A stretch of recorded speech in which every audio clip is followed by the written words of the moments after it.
First वाला page और second वाला पेज देख लिया था आईआर स्पेक्ट्रम का। इसके अंदर हमने वाइब्रेशन स्पेक्ट्रोस्कोपी पढ़ा था। ठीक है, ये इंट्रोडक्शन मैंने आपको बता दिया है और ये वाला पेज भी मैंने आपको बता दिया है। आपको क्लियर दिख रहा होगा। अब मैं थर्ड वाला पेज आपको बता रही हूँ। सेकेंड नंबर देख लीजिए।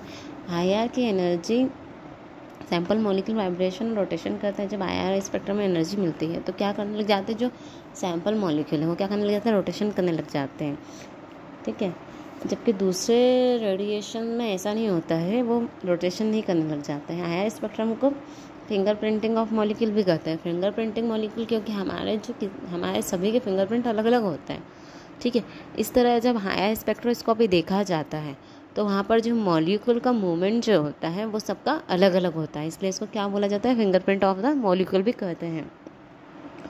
देखो यहाँ पर मैंने लिखा भी है, फिंगरप्रिंटिंग मॉलिक्यूल आईआर स्पेक्ट्रोस्कोपी को इसलिए कहा जाता है क्योंकि अलग अलग मॉलिक्यूल के लिए अलग अलग स्पेक्ट्र प्राप्त होता है यहाँ पर। ठीक है, तभी वह सेम होते हैं। अगर मॉलिक्यूल एक जैसे होते हैं, जैसे हाइड्रोजन लिए हैं, तभी उनके स्पेक्ट्रा सेम हो गए, वरना उनके स्पेक्ट्रा क्या हो गए, अलग अलग हो गए। यानी जैसे जुड़वा रहते हैं तभी फिंगरप्रिंट एक जैसे होते हैं, उसी तरह ये अगर एक जैसे होंगे तभी इनके स्पेक्ट्रा एक जैसे होंगे, है ना। आईआर स्पेक्ट्रा में वैल्यू नंबर और ऑब्जर्वेशन के बीच पड़ता है। देखो इसका वैल्यू नंबर मैंने बताया म्यू बार और ऑब्जर्वेशन के बीच आईआर स्पेक्ट्रा बनता है।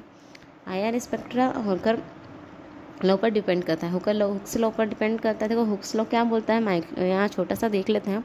हुक्स लॉ मॉलिक्यूल की वाइब्रेशन फ्रिक्वेंसी बढ़ती है व घटती है। जब मॉलिक्यूल में वाइब्रेशन होता है तो उसकी फ्रिक्वेंसी बढ़ती घटती है, मॉलिक्यूल की बॉन्ड की स्ट्रेंथ पर भी डिपेंड करती है। देखो आगे मैंने इसको और अच्छे से बताया है। मॉलिक्यूल के बॉन्ड की स्ट्रेंथ बढ़ती है उतनी ही वेव नंबर की वैल्यू भी बढ़ती है। जितने मॉलिक्यूल के बॉन्ड की स्ट्रेंथ बढ़ेगी उतने वेव नंबर की वैल्यू बढ़ती है। जैसे म्यू इज इक्वल टू 1/2 पाई, है ना, के अपॉन म्यू। और इसी तरह मैंने म्यू बार का भी लिखा हुआ है। ठीक है, यहाँ पर हम म्यू बार लेते हैं। मैंने इनको डिफाइन किया है कि के को क्या बोलते हैं, म्यू को क्या बोलते हैं, म्यू बार और म्यू को क्या बोलते हैं और सी को क्या बोला जाता है। ठीक है, सेम वैसा वहीं से ये लिखा है। इसकी वैल्यू होती है जो दिखाई गई है ना, परमानेंट वैल्यू है ये। फोर्स कांस्टेंट सब कुछ परमानेंट है। सिंगल बॉन्ड की क्या वैल्यू होती है, डबल बॉन्ड की क्या वैल्यू होती है और ट्रिपल बॉन्ड की क्या वैल्यू होती है। ठीक है, किसी वैल्यू में कितनी वाइब्रेशन फ्रिक्वेंसी होती है यह हुक्स लॉ पर डिपेंड करता है।